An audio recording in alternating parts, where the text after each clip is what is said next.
Nani's Dear Pond. Story from Matsushiro Folk Tales. Art by Natsuki, Chieko, and Natsuki. The cherry blossom petals had fallen from the cherry trees on the banks of the pond. Leaves of soft green and supple branches sway in the wind.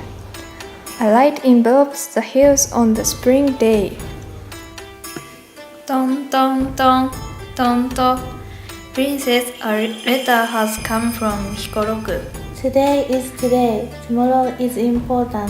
Pass to the princess of great development this important letter wrapped in paper.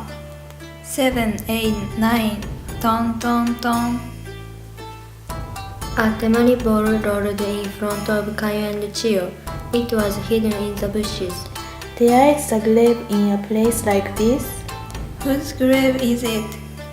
The temari ball rolled and seemed to be attracted to something.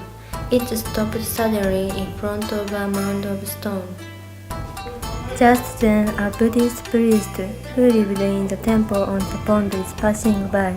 He looks at the temari ball and the mound. He says, Oh, I see. You still like the temari ball. He patted the mound dearly and he talked as if there is a little girl in front of him. Then he looks at Chiyo and Kayo. He started to tell them a story. A long time ago, in a wealthy mansion, there was a cute princess. She was 5 or 6 years old. She was especially cute. The princess enjoyed playing with a temari ball. Pat pat a temari look from edge. Chrysanthemum and peony 7, 8, 9, 10. Singing a song with a beautiful voice. The princess was unaware of the passage of time while playing with the temari. Sometimes she sat on her parents' laps. Princess, you are good at temari ball. Who taught you?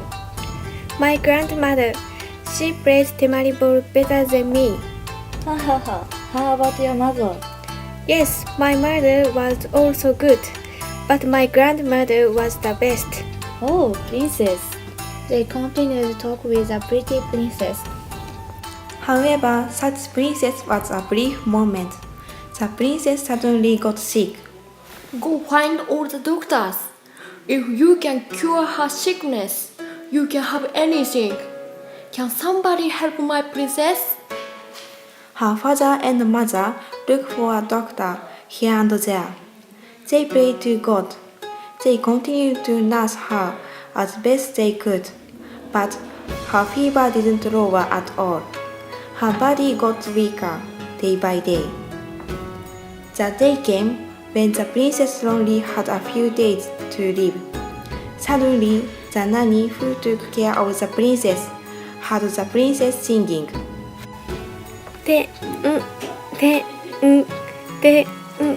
Temari ball, pat pat, chrysanthemum and peony. It was certainly a song of temari ball, and the princess liked it.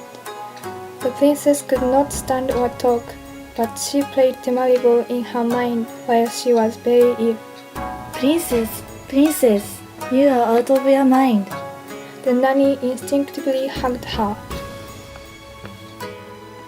Oh, Nanny, there is a temari ball there.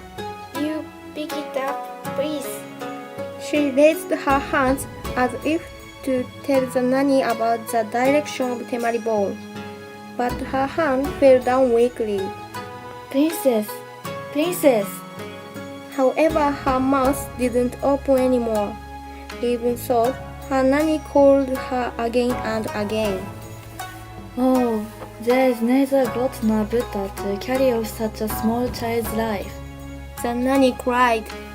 Tears followed from her eyes for a very long time.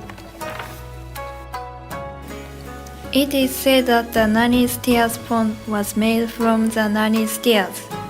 The body of the princess is housed on the bank of the pond, where a mound of stone was built.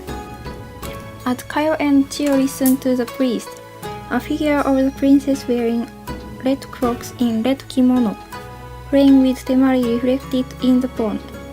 A pretty transparent voice could also be heard. Kayo and Chiyo offered Temari in front of the mound of the stones. The end.